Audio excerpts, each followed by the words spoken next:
Well, good afternoon, everyone, and thank you for being here today. Welcome to the 28th Annual Walk to End Domestic Violence and Candlelight Vigil. My name is Crystal Johnson, and I'm the Executive Director of the Melrose Alliance Against Violence, or MAAV for short. It is an honor to stand before you today as we take a step to end domestic violence. We hold this event every October as part of Domestic Violence Awareness Month, joining together with other communities across the country to shed a spotlight on this invasive issue. Domestic violence, also known as intimate partner abuse, affects millions of people worldwide, regardless of their age, gender, race, sexual orientation, or socioeconomic background. For those who have experienced domestic violence or have lost loved ones due to this type of abuse, it can be a painful and traumatic experience that I want to acknowledge at this point. It is a problem that affects not only the individuals involved, but also their families, friends, and entire communities. Today, we are here to raise awareness about this issue and show our support for those personally impacted, to let survivors know that they are not alone and that there is support available, and to send a message that domestic violence has no place in our communities, and we will not stand idly by while it continues to harm innocent people. It is important that we continue to speak out against domestic violence and work towards creating a world where everyone is treated with dignity, respect, and kindness. We must stand together and support one another in our efforts to create a safer, more peaceful world for all. This is important to me because I have seen firsthand how domestic violence thrives in silence and isolation. In our state alone, 1 in 3 women and 1 in 5 men report having experienced physical violence or stalking by an intimate partner in their lifetime. And this isn't even capturing verbal and emotional abuse. And unfortunately, this issue continues to be widespread. It's happening in every community, and it's happening here in Melrose. We are here today because 21 people have tragically lost their lives as a result of domestic violence in our state, and many more beyond Massachusetts. Vigils serve as an opportunity for individuals to come together to remember those who we have lost, and to provide support to one another. By participating in this vigil, you are showing strength by taking a stand against domestic violence. So let us mourn together and let us walk together in solidarity to show our commitment to creating a world where everyone is living free from violence. Thank you.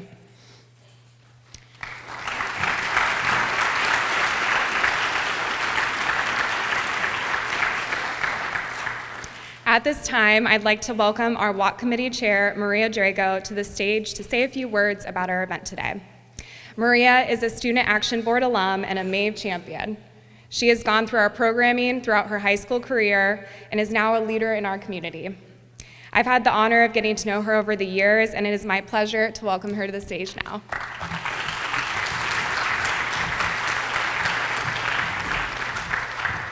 Hello, everybody. Thank you, Crystal. And my name is Maria. I am the Walk Committee Chair this year for the 28th Annual MAAV Walk. Our theme this year is Building Strength, Link by Link, which reflects on how we as a community use our personal strengths to support each other and build upon each other's links to make a stronger whole. I hope you had a chance to enjoy the community art project, which shows our power of community coming together. You each represent a link that shows when we join together, forces are stronger and we are a better whole.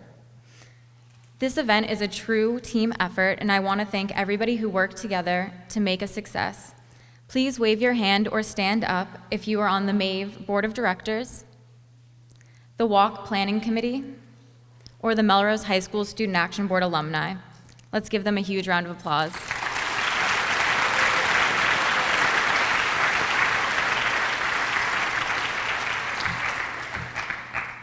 A special thank you to MAAV staff and our Walk leadership team, Crystal Johnson, Joe Garino, Rabbi Jessica Lowenthal, and Mary Beth Walsh, who have helped with every aspect of this event. Thank you.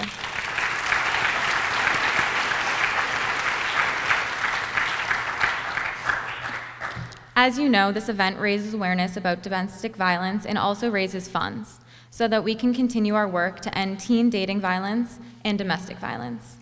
I want to thank you all for sponsoring, and those sponsors are listed in the program brochure and on MAAV's website. Please frequent these businesses and thank them for supporting MAAV. We cannot do it without any of you. A special thanks to Joe Garino and LCM Plus and Northeast Illuminators who have stepped up as our top sponsor and community champion. Northeast Illuminators will also be generously matching donations made today to support the continued work of MAAV. Thank you, Joe.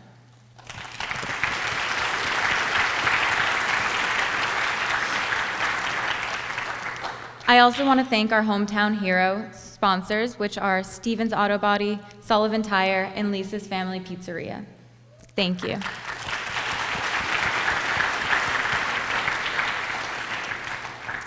We have over 50 teams participating today, and thank you all. I know many of you have donated to those teams, so that is very much appreciated. I am thrilled to announce that we are on our way to our goal, and I have no doubt that today our donations, and in the next coming weeks, we will absolutely surpass our goal of $60,000.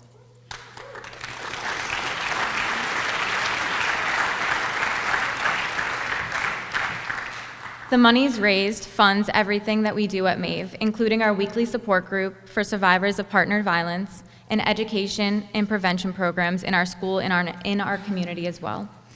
Everything we do is designed to stop domestic violence before it even starts. I'd also like to thank Cleo and Alistair Mook, who will be performing a song during the vigil. Please enjoy the a cappella group Blue of a Kind, who will also be at Cedar Park along our walk route. Please join me in continuing our work to end domestic violence. At this time, I'd like to invite Mayor Paul Broder to begin our vigil.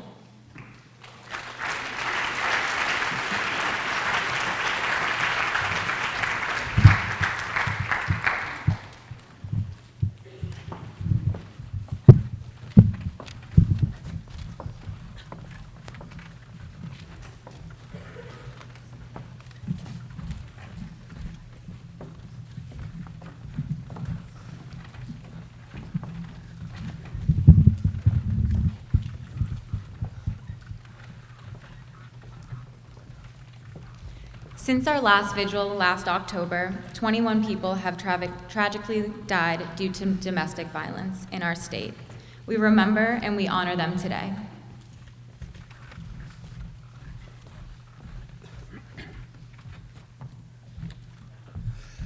Amber Carpenter, age 39, of West Springfield, was killed on October 24th, 2022.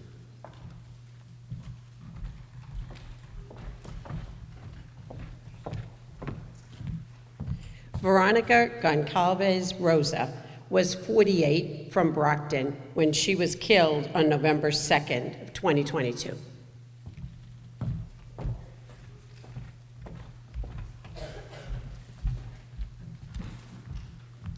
Akeem Drisdale, age 30 of Harwich, was killed November 7th, 2022.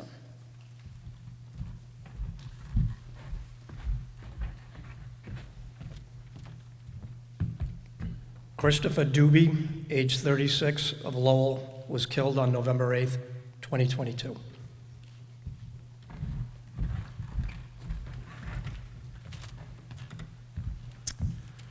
Leroy Fowler, age 46 of Salisbury, was killed November 13th, 2022.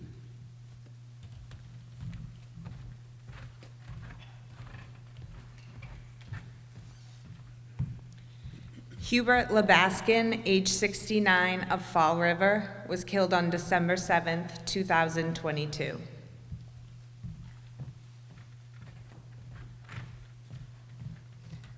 Jose Aponte, age 43 of the South End, was killed December 11th, 2022.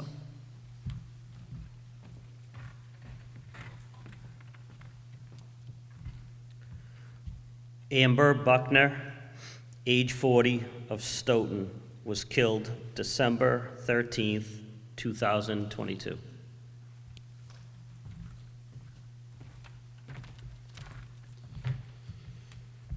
Rose Santiago, age 55 of Lowell, was killed December 25th, 2022.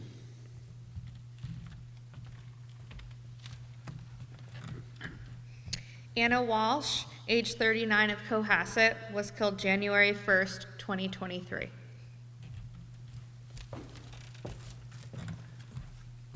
Linda Robinson, age 55, and her son Sebastian Robinson, age 12, of Andover, were killed on February 9th, 2023. Brennan Blue, age 23, of East Hampton, was killed on March 14th, 2023. Nahima Shapita, age 14, of Brockton, was killed on March 14, 2023.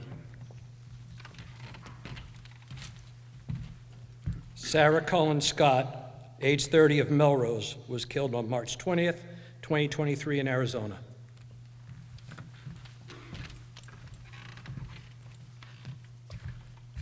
Margarita Moorhead, age 59, of Chelsea, was killed May 8th, 2023.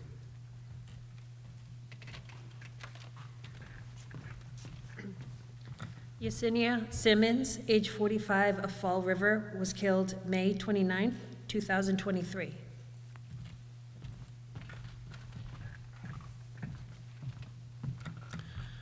Tatiana Tavares, age 30, of Raynham, was killed on July 4th, 2023.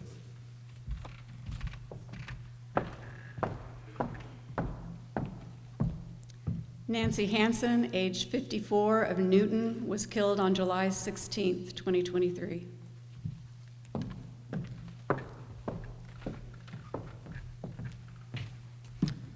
Nayeli Nievas, age 20, of Salem, was killed August 8th of 2023.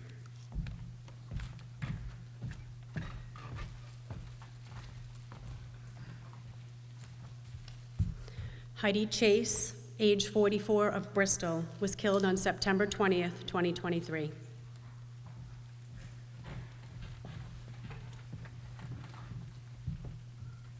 At this time, I'd like to ask for a moment of silence to honor and remember all of those who have lost their lives and been victims of domestic violence and continue to suffer in silence.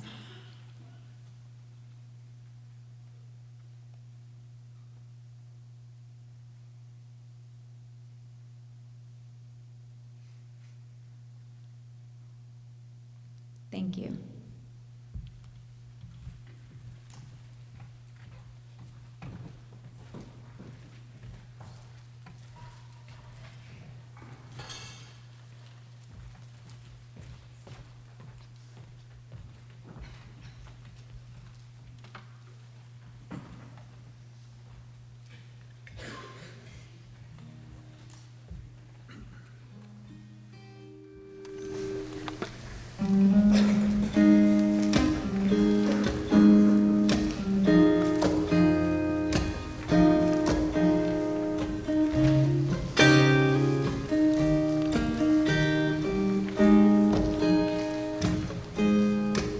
When the night has come and the land is dark and the moon is the only light we see. No, I won't be afraid. No, I won't be afraid. Just as long as you stand by me. So darling, darling, stand by me. Oh, stand by me. Oh, stand by me. Stand by me. If the sky that we look upon should tumble and fall, or the mountains should crumble to the sea, I won't cry, I won't cry, no, I won't shed a tear, just as long as you stand by me. So darling, darling, stand by me. Oh, stand by me. Oh, stand by me. Stand by me. Darling, darling, stand by me. Oh, stand by me. Oh, stand by me. Stand by me.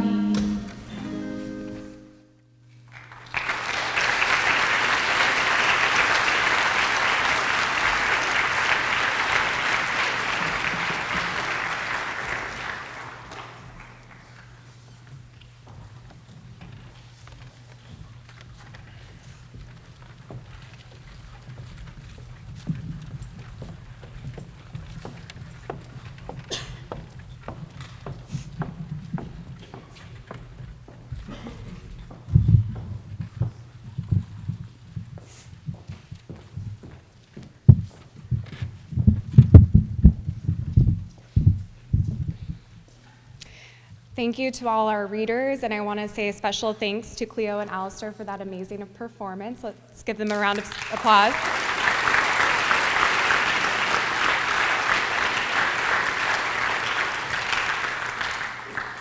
Next, I have the pleasure of welcoming Danielle Sicard, our survivor speaker, to the stage. Danielle currently serves as the governor's appointee as a survivor member of the Massachusetts Victim and Witness Assistance Board, chaired by the Attorney General. Let's give her a warm welcome.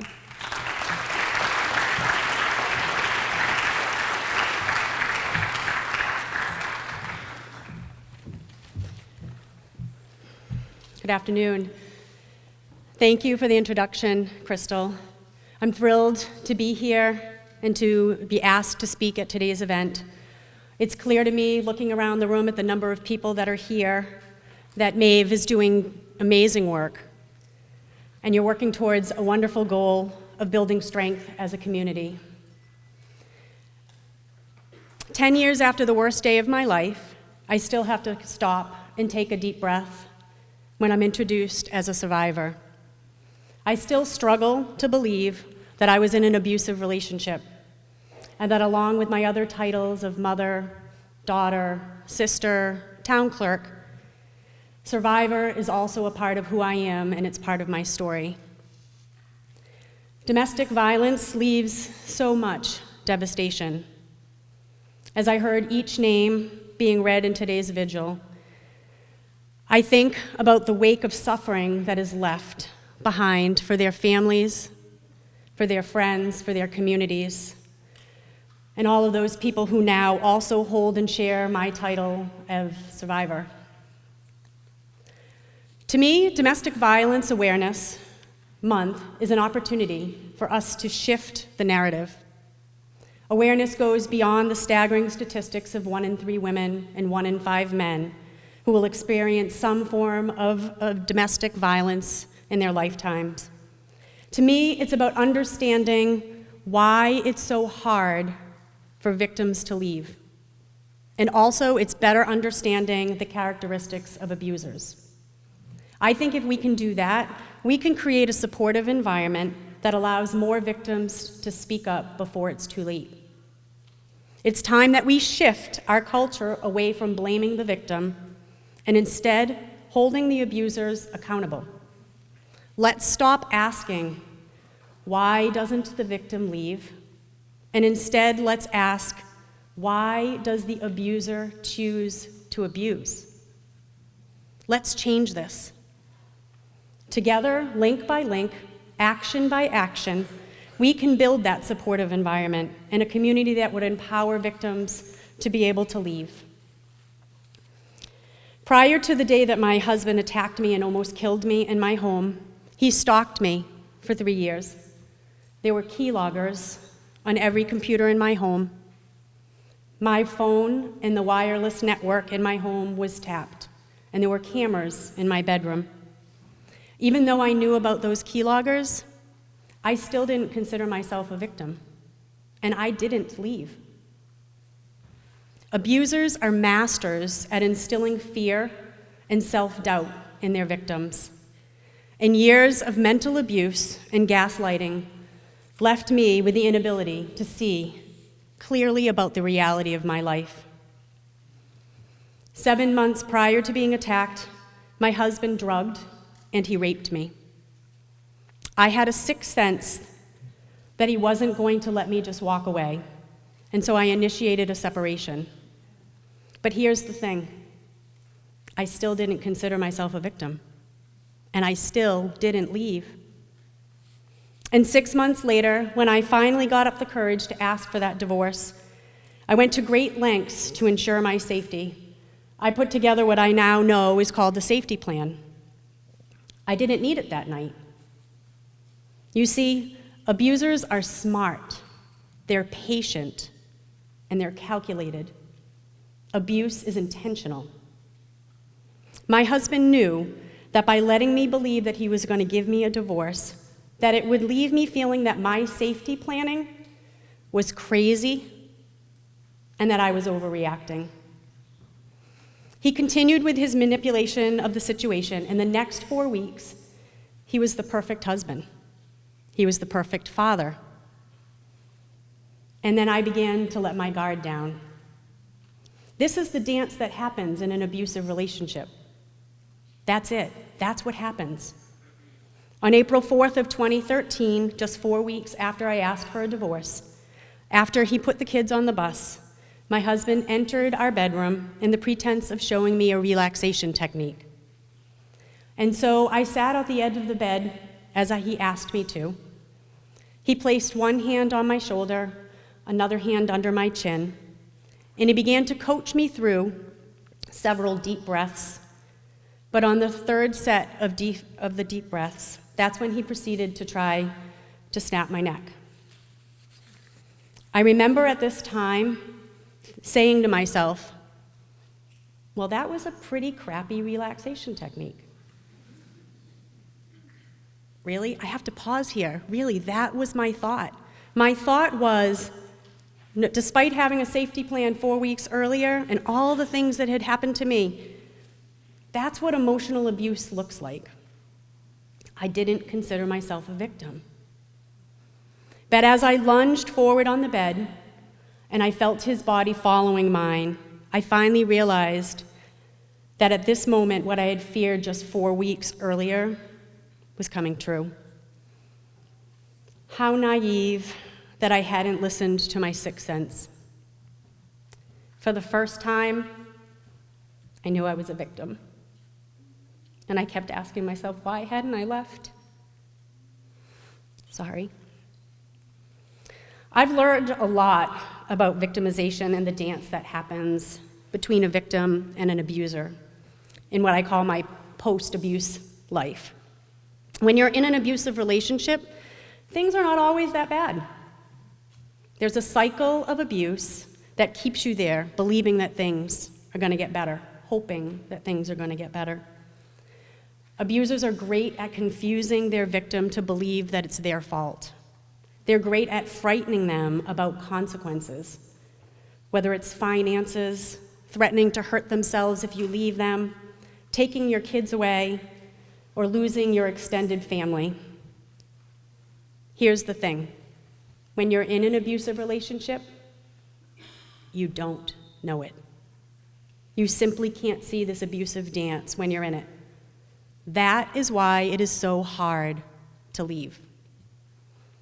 I'd like to share a quick story with you. I'll never forget the time when my pastor at church asked me to speak with a woman during the sermon that was in an abusive relationship.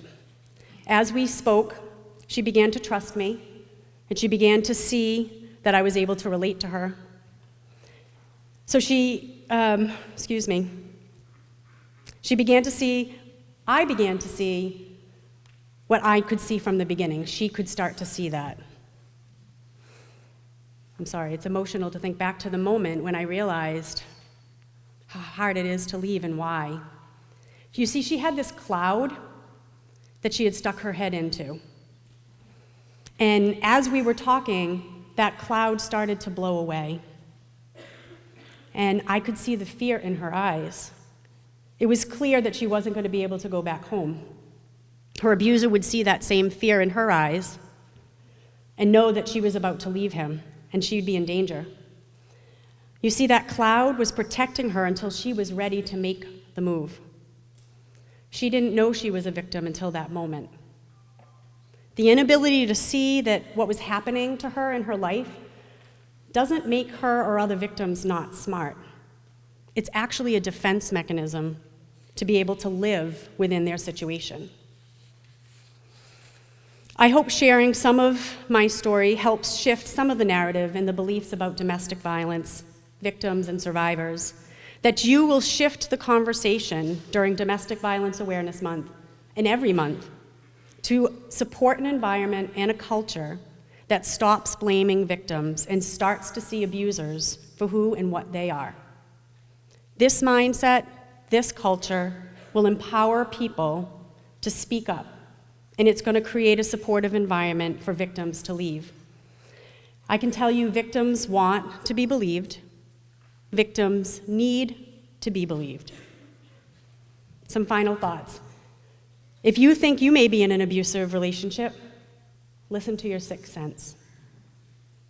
If you think someone you know is in an abusive relationship, tell them that you believe them and that you're going to be there for them when they're ready to make a change. Remember, domestic violence affects all of us, but with action and education, we can end it. Just being here today, you're taking action. I challenge you to continue this conversation about domestic violence after today's vigil. Link by link, action by action. Continue to build strength by volunteering and donating to agencies like MAAV. Acting together as a community, we are stronger, and we can help end domestic violence. Thank you for your time.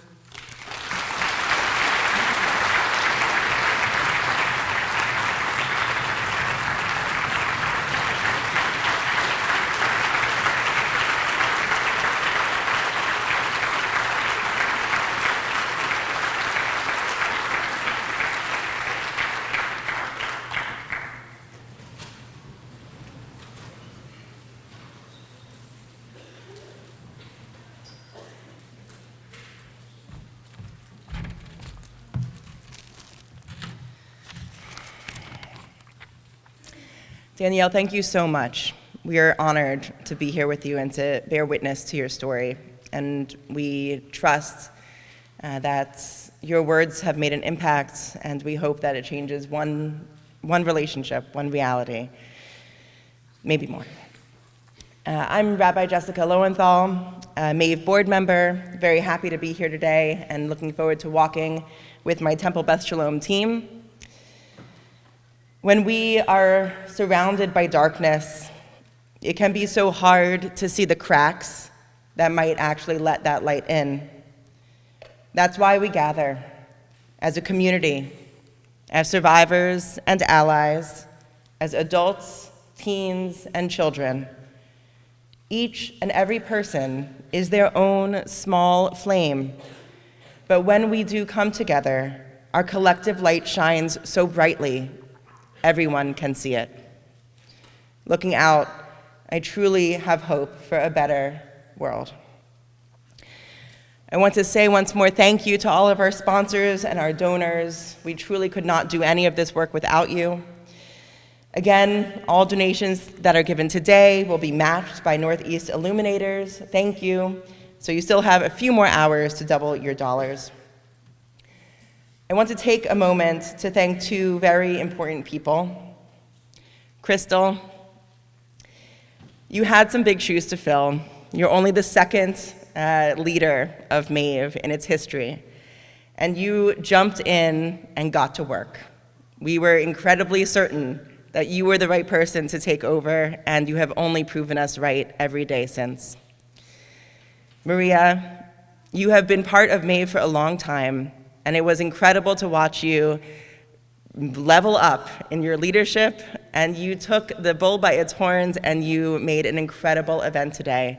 We are incredibly grateful and thankful for both of you, and I would like to give you our token of our appreciation.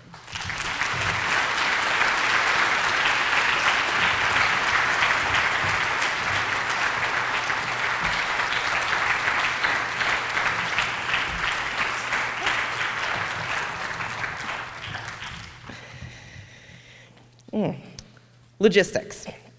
The walk route will begin by crossing the Fellsway over here and going right onto Main Street. We'll go through downtown and then take a right onto West Foster Street.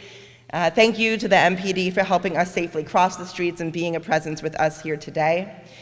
A reminder, take a moment extra at Cedar Hill, enjoy some music, Cedar Park, whatever it is, okay. Where the farmer's market is, you know. We invite everyone to return to the front of the school afterwards for team photos and, some grab-and-go refreshments.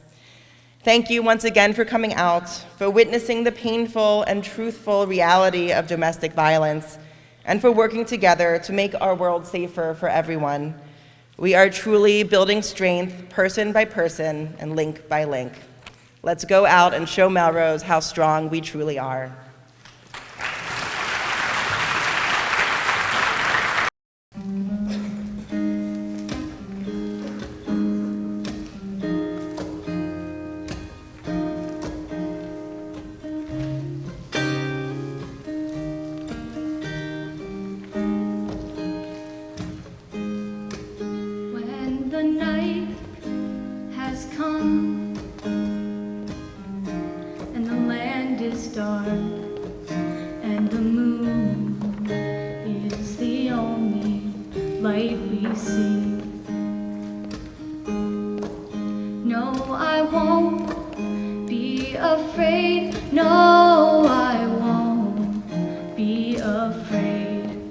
Just as long as you stand by me.